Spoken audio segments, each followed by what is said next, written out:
made in terms of friendship and without any we would like the UK's leaving the EU to happen in a coordinated manner based on a plan in such a way so that the United Kingdom will remain as much as possible closer to the European Union and with a view to making sure the UK will be at the best possible terms with countries such as Greece. In other words, we are trying to cut the losses, minimize the losses that might be there because of the Brexit, and of course we want to make sure that we offer the best possible prospects.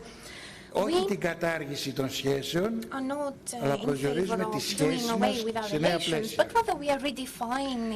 Γι' αυτό το σκοπό κάνουμε έντιμες και ανοιχτές συζητήσεις.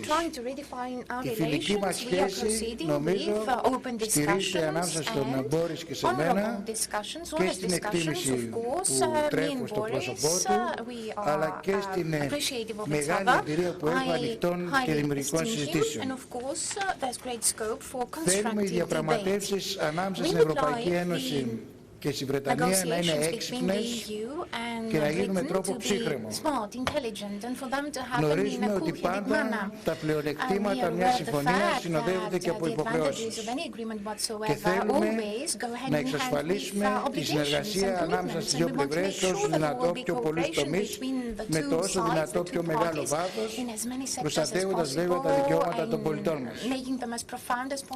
Η Ελλάδα ενδιαφέρεται για τρία πράγματα: για την αποτροπή αρνητικών δημοσιονομικών επιπτώσεων, το Brexit, για τη διασφάλιση των δικαιωμάτων των Ελλήνων εργαζομένων και φοιτητών στο Ηνωμένο Βασίλειο, όπως και το αντίστοιχο των Βρετανών που είναι γύρω στους 45.000 που ζουν στην Ελλάδα, και δεν θέλουμε να έχει αρνητικές επιπτώσεις στο εμπόριό μας, σε αγαθά και στις υπηρεσίες, αλλά και στον τουρισμό που με τόση χαρά φιλοξενούμε κάθε χρόνο εκατομμύρια Βρετανούς. Θέλω να πω και μια κουβέντα. Το Brexit δεν οφείλεται μόνο στην απόφαση του Βρετανικού λαού. Το Brexit οφείλεται και στο πώς αναπτύχθηκε τα τελευταία χρόνια η Ευρωπαϊκή Ένωση. Μια Ευρωπαϊκή Ένωση που έχει κρίσεις και έχει και κρίση στη διαμόρφωση μηχανισμού λύσης αυτών των κρίσεων.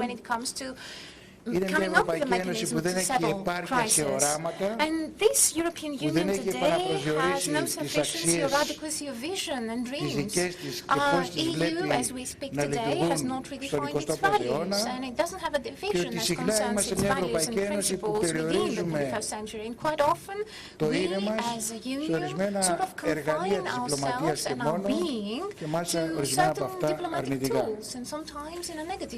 Συζητήσαμε με τον Μπόρις αναλυτικά και για το Κυπριακό.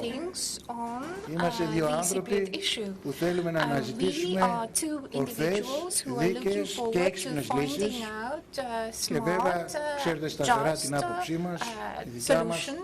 Είμαστε ενάντια στο να έχουν τρίτες δυνάμεις δικαιώματα παρεμβάσεων, διοικητικά δικαιώματα ή στρατό στην Κύπρο. Συζητήσαμε επίσης για την κατάσταση όπως εξελίσσεται στη Συρία. Συζητήσαμε για τις πρωτοβουλίες που έχει πάρει και το Ηνωμένο Βασίλειο σε διεθνείς οργανισμούς για το ζήτημα. Είμαστε ενάντια στους άδικους πολέμους και στην τρομοκρατία και έχουμε καταδικάσει και εμείς, είδατε και τη δικιά μας ανακοίνωση, θα είδατε όμως και τις ανακοινώσεις της Βρετανικής πλευράς για την πολύ νεκρή επίθεση στη Συρία. Επίσης συζητήσαμε για τις εξελίξεις στα Δυτικά Βαλκάνια και πώς μπορούμε να τις στηρίξουμε στην ανάπτυξή τους. Τέλος, κάναμε συζήτηση για την ανάγκη να βρούμε τρόπο σταθεροποίησης και αν χρειαστεί νέες δομές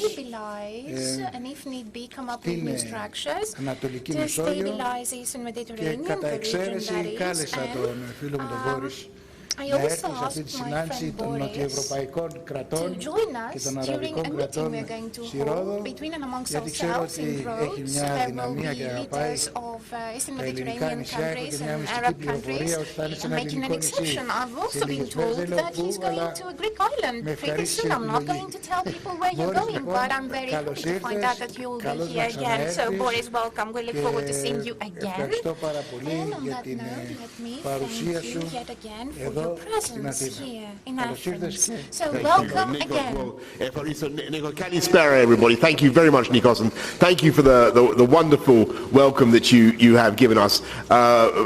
Everybody, when I first became Foreign Secretary about 9 or 10 months ago now, I went to meetings in Brussels and all over the world, New York, and all the foreign secretaries, all the foreign ministers, they basically, what they do is they have their script, which is carefully prepared, lovingly prepared by their civil servants with plastic coverings for their scripts, and they read it out laboriously in the sessions. And I found very soon there was one guy who simply didn't obey those rules, and there was one guy who, as far as I could see, made up his mind about the issue on the spot. He spoke his mind, and he spoke with very clear, powerful, epigrammatic opinions about the subject. And I noticed that sometimes he shocked his listeners, but he always got people talking, and in a fresh and original way. And I think last week, Nikos, or earlier this week, you said that Israel should join NATO, by the way, which was quite, everybody was, the creation of Palestine state. It was, by the way, it's worth thinking about, and it was great to hear a powerful and original mind at work. So it's good to be here in your office, and you'll be pleased to know the conversation we've had over the last 2 hours has not been remotely disappointing. We've covered all the ground. I'm delighted to have been invited. The United Kingdom is going to participate in this new organisation that you have conceived for the security and prosperity of the southern Mediterranean. I think that's perfectly geographically appropriate, and I'm looking forward to sharing your ideas there. I genuinely think that you are on the right track there, Nikos. There is important work that needs to be done seriously in stabilizing this region, and I think you're bringing some powerful thinking to that. We discussed virtually every subject that you could imagine, ladies and gentlemen, on the international sphere, except one. We discussed the horror of what has happened in Syria, and we both expressed our collective, our abhorrence of the Assad regime and the way that they treat their own people. We discussed Cyprus, indeed. We discussed the Western Balkans at great length and the need for security and stability there. We discussed Russia. We discussed America, Armenia, quite extensively, and various theories of government and history. The one thing we did not discuss, can you guess what it was? Brexit. I don't think it came up in 2 hours. We didn't discuss Brexit, and that's not because Brexit is not a fascinating subject, because of course it is. I think it's because there are far more important things between us, and the friendship between Britain and Greece long predates Brexit and will continue and intensify long after we have a new relationship with the EU. And I just remind everybody of my tried and tested formula: we may be leaving the EU, but we are not leaving Europe. And a key part of our relationship and our friendships with Europe is, of course, our friendship with Greece. And I am delighted also that we discussed the development of that relationship at one of the academic forums in which you've taught at St Anthony's in Oxford, where you have a plan for further discussions. Nikos, I just want to say, for the avoidance of doubt, since you've raised it, that I am grateful to you for what you've said about how we will conduct the negotiations. I believe that we can get a deal that works for both sides. But above all, I want to stress it is very important because we are lucky to have in our country, in the UK, a great many Greek citizens and a great many Greek students. I think 12,000 Greek students, 50,000 of your nationals, Nikos, and they are welcome. They contribute greatly to our society, to our economy, and kalozilthete, I think is the, how do I say that? That's ancient Greek. How do I say it in modern Greek? Is that more or less right? You are saying always right. More or less right. You are speaking better ancient Greek than me. Well, I learnt almost nothing else for 20 years. They are welcome. And for our citizens, for both our citizens, we must do a deal that looks after their interests. And I speak feelingly, of course, because as you rightly point out, my own father could be prejudiced if we don't get it. His interest could be prejudiced out there in Pilion if we don't get it right.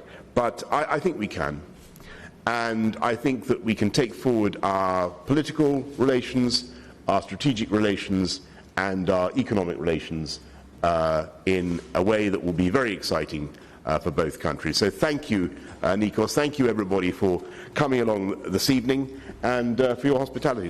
And I think we're going to take a couple of questions, but only one. One each. Okay. He's taking your job away. Take care. Πάρουμε μια ερώτηση από τον ελληνικό τύπο και μία από τον διεθνή.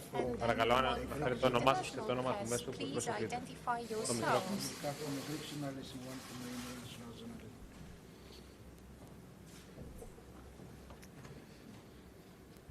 Νίκος Μελέτης από την ΕΡΤ, Δημόσια Τηλεόραση.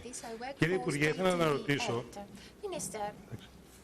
αν υπάρχουν εγγυήσεις για τα δικαιώματα των Ελλήνων πολιτών στην Βρετανία, σε περίπτωση που δεν προχωρήσει σύντομα αυτή η συμφωνία η οποία λέτε, γιατί υπάρχει εντύπωση ότι θα χρησιμοποιηθούν σαν όμοιροι αυτοί οι πολίτες και άλλοι Ευρωπαίοι πολίτες για την εξασφάλιση δικαιωμάτων για τους Βρετανούς πολίτες στην Ευρώπη.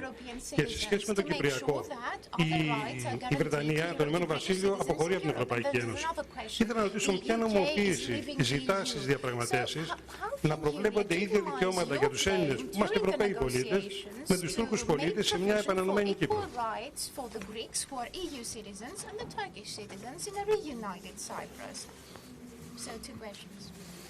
Right. First of all, on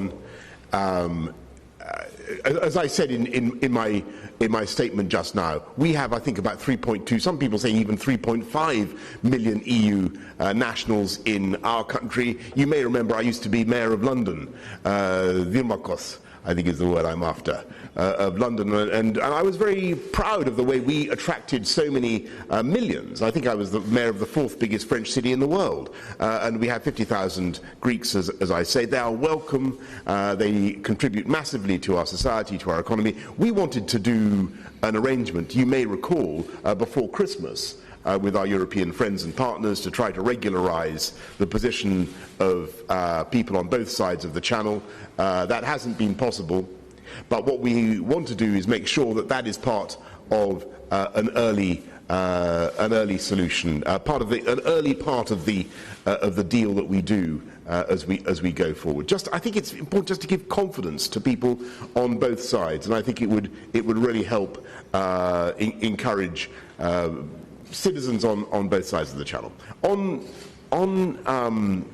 On Cyprus, I think it's absolutely, perhaps the best I can say here is that this is something, and you put your finger on it yourself, this is something fundamentally for the people of that island to come to an agreement about. And I just want to pay tribute, if I can now, to the leaders on both sides, who I think have made real effort, shown real energy and a sense of personal political self-sacrifice, which is a rare thing today, to reach out to communities on either side. I'm really impressed by what they're trying to do. I think they deserve the maximum possible encouragement and support, And that is really what we in the UK want to do. I think we, like Nikos, we want to see a solution. And I think we're going to be as encouraging to both sides as we can possibly be. Από το Διεθνή Τύπο.